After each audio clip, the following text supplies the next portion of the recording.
United States has taken another decisive step in reinforcing NATO's collective defense posture, approving a massive $3.7 billion weapons package for Denmark at a moment when Europe's security environment remains tense and unpredictable. For Washington, this is more than a routine foreign military sale, it's a strategic signal that key allies on NATO's northern flank are rapidly upgrading their air and missile defense capabilities, and that the US remains the driving force behind that modernization. For Copenhagen, these acquisitions mark one of the most significant military investments in its history, shaping the Royal Danish Air Force and the Danish Army's air defense architecture for the next several decades. And for the broader alliance, it reflects a clear trend. Medium and small European states are no longer assuming that inherited Cold War-era systems are adequate for the threats emerging from Russia's evolving missile forces, drones, and long-range strike capabilities. At the heart of the first approved sale is Denmark's purchase of 200 AIM-120C-8 AMRAAMs, one of the most advanced operational air-to-air missiles in the world. Valued at roughly $730 million, the package includes guidance sections, control units, software, support equipment, spare parts, and technical documentation, ensuring Denmark receives not just the missiles themselves but a complete sustainment ecosystem. The C-8 variant represents the cutting edge of the AMRAAM family, offering improved kinematics, enhanced electronic countermeasures, and increased lethality in complex, contested air environments. For the Royal Danish Air Force, which operates the F-35A Lightning II, this missile acquisition is a natural step. The AMRAAM is the F-35's primary beyond-visual range weapon, and expanding the stockpile ensures Denmark can both train at scale and maintain credible wartime reserves.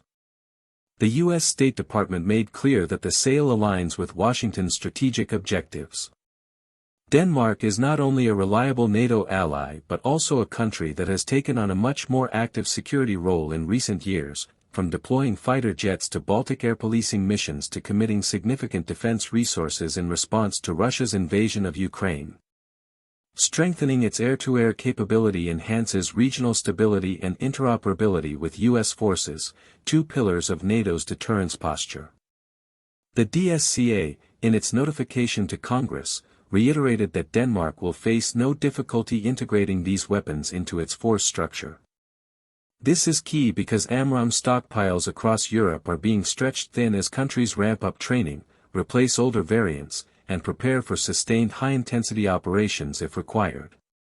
The principal contractor for this missile sale, RTX Corporation, is already deeply involved in European defense programs, reinforcing the broader point that U.S. defense industrial capacity remains closely intertwined with Allied modernization efforts.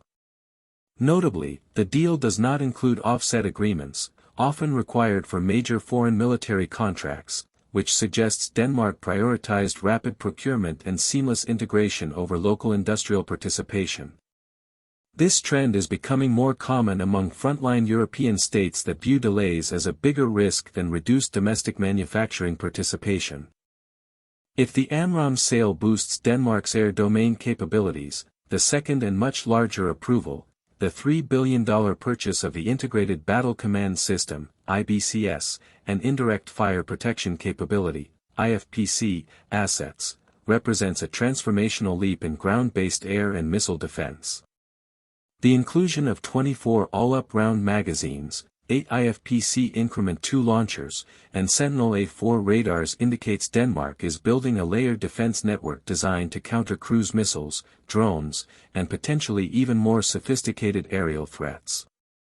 IBCS itself is a game-changer. It fuses multiple sensors, shooters, and command nodes into a single, integrated kill chain, enabling distributed engagement and dramatically increasing survivability and effectiveness. This is the first time Denmark has moved to acquire a system of this magnitude, reflecting both its rising defense spending and its deepening commitment to NATO burden sharing.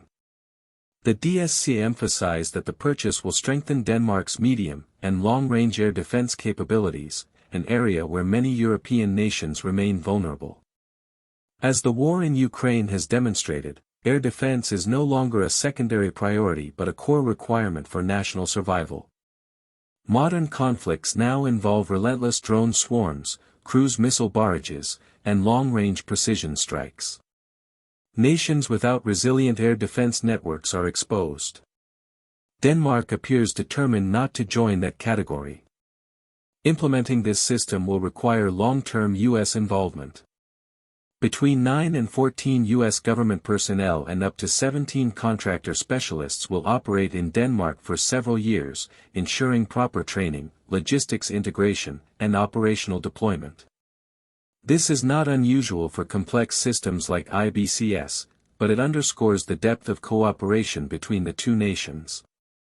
It also sends a broader signal: the U.S. isn't just selling equipment, it is embedding itself directly into the modernization of European defense architecture. Prime contractors include RTX, Lockheed Martin, Leidos, and Northrop Grumman, illustrating how many major American defense players are contributing to this effort. What makes this development especially meaningful is the timing. Europe is undergoing its largest military rearmament cycle since the end of the Cold War.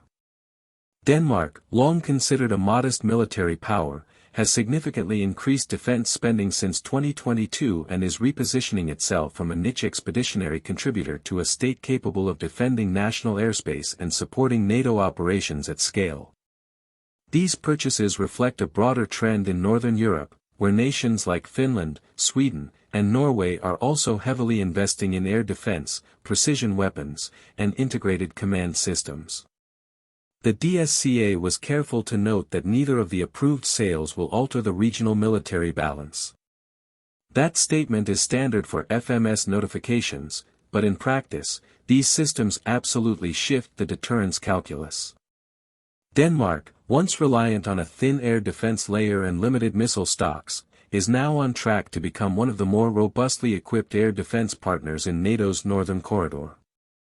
For Russia, which has repeatedly probed Nordic airspace and conducted long-range bomber patrols near Danish and Norwegian territories, this upgrade adds another layer of complexity to any potential escalation scenario.